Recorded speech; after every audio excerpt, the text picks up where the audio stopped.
Do you know that Twene Jonas has become one of the most talked about figures on Ghanaian social media? His rise to fame has been nothing short of controversial, with many people debating whether he is a blessing or a curse for Ghanaians. Today on Ghana AI News, we will dive deep into the life and influence of Twene Jonas.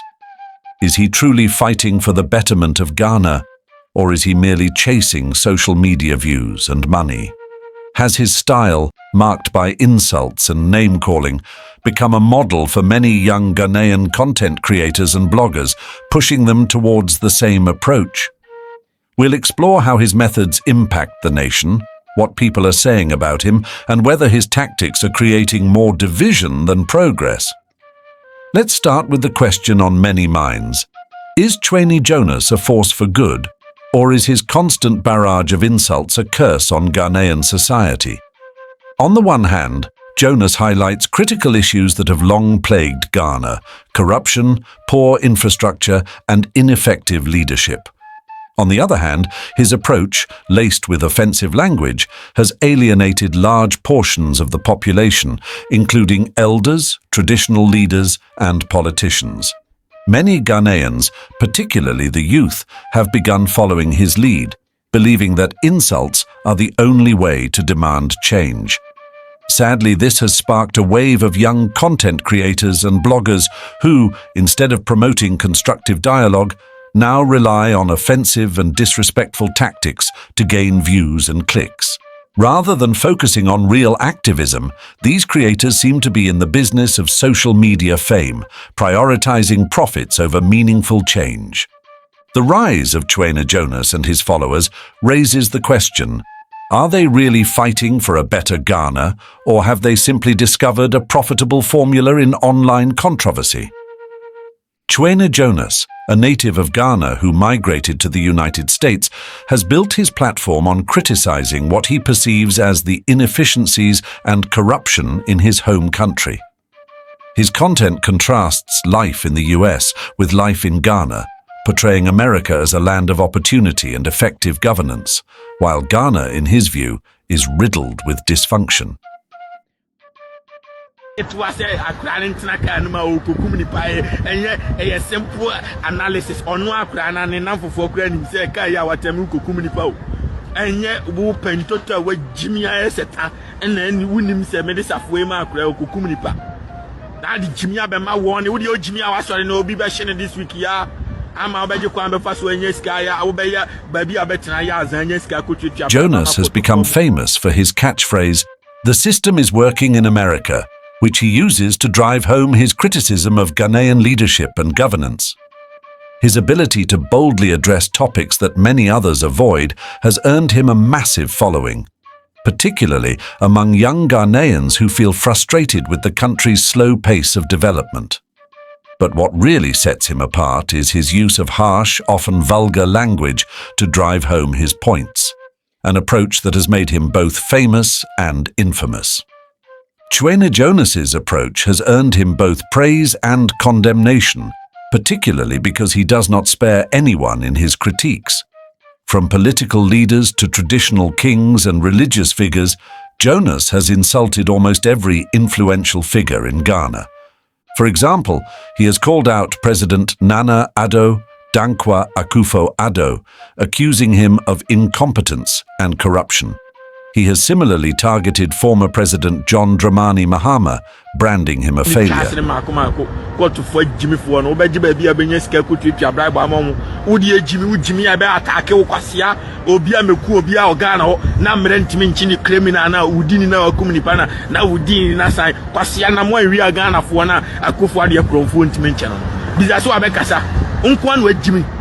Unkwan we Jimmy nti wo komunipa ye wisi ye omunso abusianfo sumwie na wo di Jimmy be yesa mo bia koku ba no aden we Jimmy sa.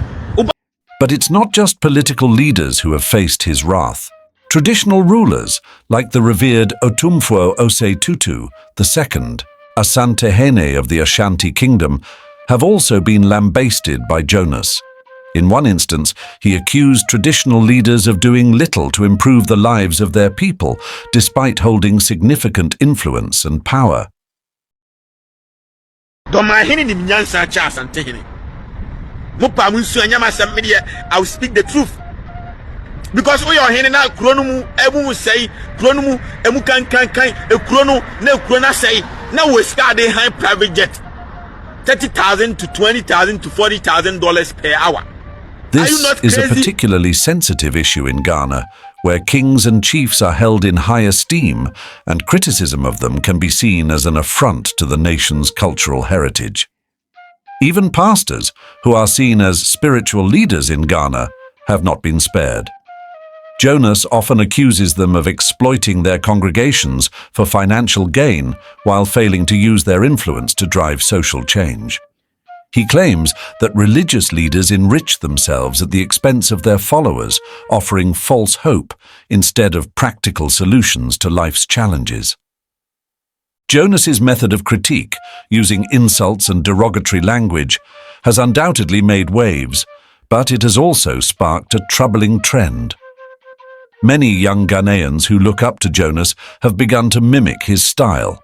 More and more content creators and bloggers now use insults as a tool to attract followers, create viral content, and earn revenue from platforms like YouTube and Facebook.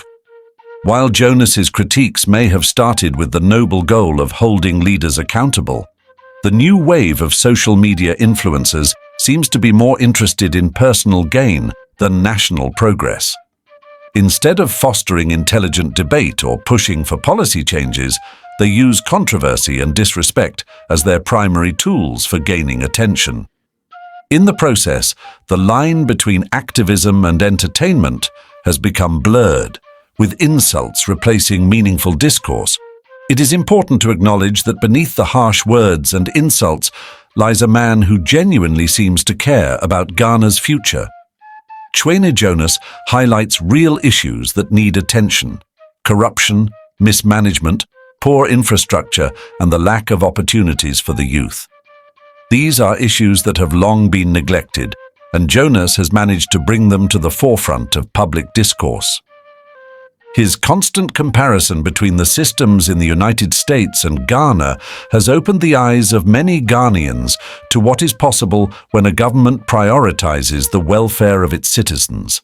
For example, his videos about road infrastructure and healthcare systems in the US have sparked conversations about why similar developments can't be replicated in Ghana.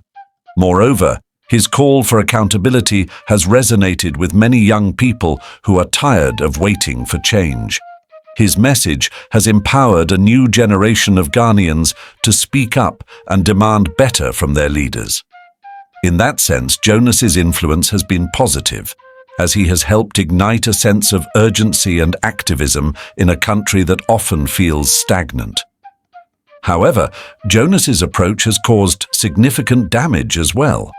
His reliance on insults, rather than constructive criticism, has alienated many who might otherwise support his message. In Ghanaian culture, respect for elders and leaders is of the utmost importance, and Jonas's blatant disrespect has not gone unnoticed. His insults directed at figures like Otumfuo Ose Tutu II, a man who is revered both within the Ashanti Kingdom and beyond, have been particularly damaging to his reputation among traditionalists. Many Ghanaians believe that Jonas's methods have crossed the line from activism into disrespect. In attacking cultural symbols like chiefs and kings, Jonas has been accused of undermining the very fabric of Ghanaian society. His comments have sparked outrage among elders, traditionalists, and even some young people who feel that while criticism is necessary, it must be done with respect. Additionally, Jonas's remarks about pastors have alienated a significant portion of the religious community in Ghana. In a country where faith plays a central role in the lives of many, attacking spiritual leaders is seen as a step too far, regardless of whether there is truth to his accusations. Ultimately, Jonas's abrasive style often overshadows the valid points he makes. Instead of focusing on the issues at hand, many people get caught up in the disrespectful manner in which he delivers his message. The public reaction to Twene Jonas is divided. On one hand, there are those who praise him for his boldness and his willingness to say what others are afraid to. For these individuals, Jonas is a hero who is unafraid to speak truth to power. They believe that his harsh words are necessary to wake up a complacent society and push leaders to do better. In their view, Jonas is a modern-day revolutionary, using social media to fight for change. On the other hand, many critics argue that Jonas is doing more harm than good. They say that while his message may be valid, his delivery is deeply flawed. His reliance on insults, they argue, undermines the very cause he claims to support. How can you call for development and progress, they ask, when you are disrespecting the very people who are supposed to bring about that change? There is also a growing belief that Jonas is not in it for the long-term good of Ghana, but rather for personal gain. Critics point out that social media is a lucrative business, and by stirring up controversy, Jonas is able to generate views, followers, and ultimately income. They argue that his tactics are more about self-promotion than genuine activism, and that he is taking advantage of the frustrations of ordinary Ghanaians to enrich himself. Twene Jonas, if you're listening, here's what I have to say. Your passion for change in Ghana is commendable. It's clear that you've struck a chord with many Ghanaians, particularly the youth, who feel neglected by their leaders. However, it's important to remember that insults will not bring about the change you seek. In our culture, respect for elders and leaders is non-negotiable. When you insult people like Otumfuo Osei Tutu II, President Nana Akufo-Addo, and former President John Mahama, you risk losing the respect of the very people who need to hear your message. Instead of resorting to insults, why not focus on constructive criticism? Point out the flaws in the system, but also offer solutions. Show Ghanaians and their leaders that you're not just about tearing them down, but that you genuinely want to see the country move forward. You can still be bold and outspoken without being disrespectful. Your audience will grow, and more people, both young and old, will take you seriously if you focus on addressing issues with a level of maturity and respect. There's a famous saying that goes, "A soft word turns away wrath." By softening your approach and focusing on constructive criticism rather than insults, you will find that more people will be willing to listen and engage in meaningful dialogue. Moreover, Twene Jonas, you are in a unique position of influence. Your platform gives you the ability to not just criticize, but to inspire. Imagine how powerful your message could be if you focused on bringing people together rather than dividing them. By showing respect for Ghanaian traditions, elders, and leaders while still holding them accountable, you can foster a new era of activism that promotes progress without sacrificing the cultural values that make Ghana strong. Instead of alienating potential allies, you could form partnerships with other influencers, traditional leaders, and activists who share your vision for a better Ghana. Working together, rather than against each other, would create a more united front for addressing the problems the country faces. Lastly, it's important to remember that you're a role model for many young Ghanaians. They look up to you and follow your example. By choosing a more respectful and constructive path, you would set an example for the next generation of Ghanaian content creators and activists. You would show them that it's possible to demand change without resorting to insults and disrespect. This shift in approach could have a ripple effect across the country, leading to a more positive and effective form of activism. Twene Jonas has already built a platform, but the question is how he will use it moving forward. Will he continue down the path of insults and controversy, or will he evolve into a more thoughtful and respected voice for change? The choice is his, but the consequences of that choice will affect not only his personal brand, but also the future of Ghanaian activism. If Jonas chooses to continue with his current approach, he risks being seen as a divisive figure who is more interested in views and fame than in genuine progress for Ghana. His influence may begin to wane as more people tire of the insults and tune out his message. On the other hand, if he adopts a more constructive approach, he has the potential to become a lasting force for good in Ghanaian society.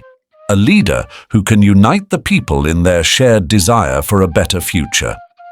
Furthermore, Jonas needs to recognize that real change takes more than just words. While his critiques are important in raising awareness, they must be paired with action. He could use his platform to advocate for specific policies, encourage grassroots movements, and support organizations that are working to improve Ghana's infrastructure, healthcare, and education systems. By getting involved in solutions, not just pointing out problems, Jonas can become a true agent of change. As we mentioned earlier, public opinion on Twene Jonas is divided. His critics, especially the older generation and traditionalists, feel that he is a negative influence on Ghanaian culture.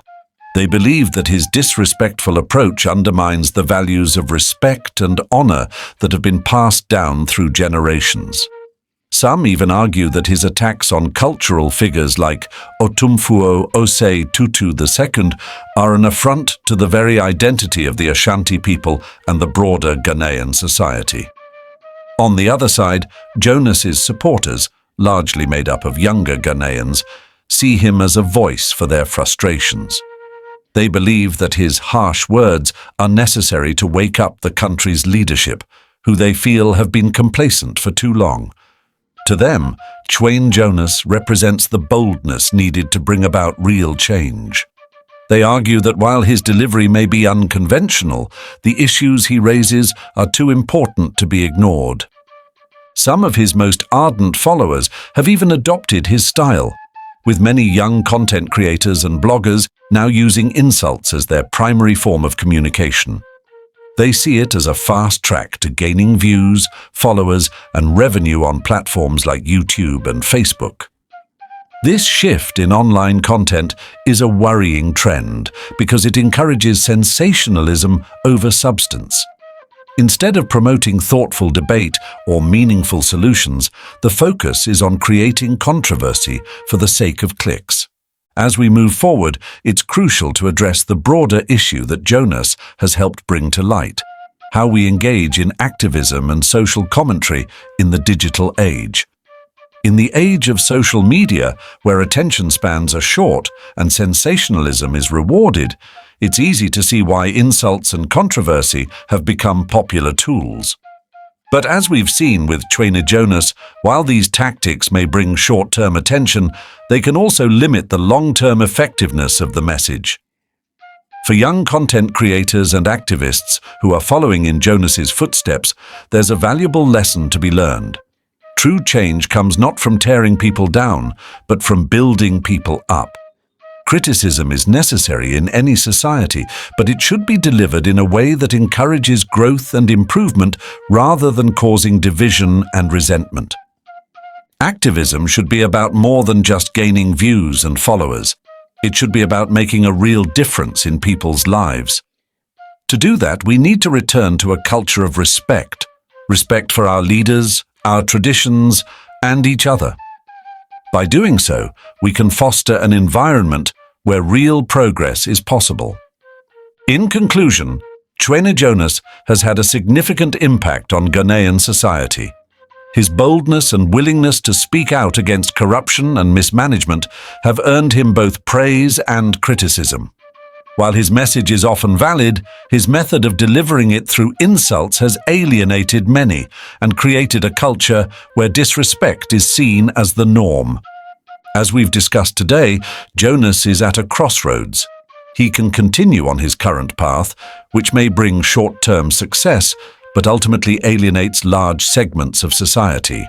Or he can choose to evolve, using his platform to foster respectful dialogue and advocate for meaningful change. For Twene Jonas to truly be a blessing to Ghana, he must recognize the power of his words and the responsibility that comes with his influence. He has the potential to be a unifying force, but only if he chooses to address the issues without insulting the very people he claims to want to help. Thank you for watching Ghana AI News. If you found this video insightful, don't forget to subscribe to our channel, leave a comment below, and let us know your thoughts on Twene Jonas and his approach to activism. Also, share where you're watching from. Stay tuned for more in-depth discussions on the issues shaping Ghana today.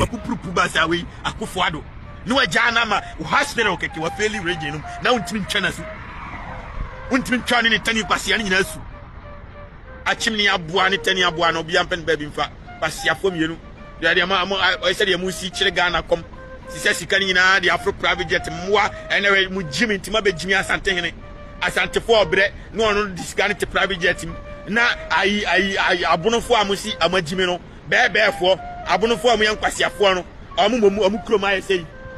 omu kroma yesei na woti asante e wo mfuturo woti asante wo mfuturo ni asmenti bu na afusunwan Yes, meant to just come on, cause what hini, as meant.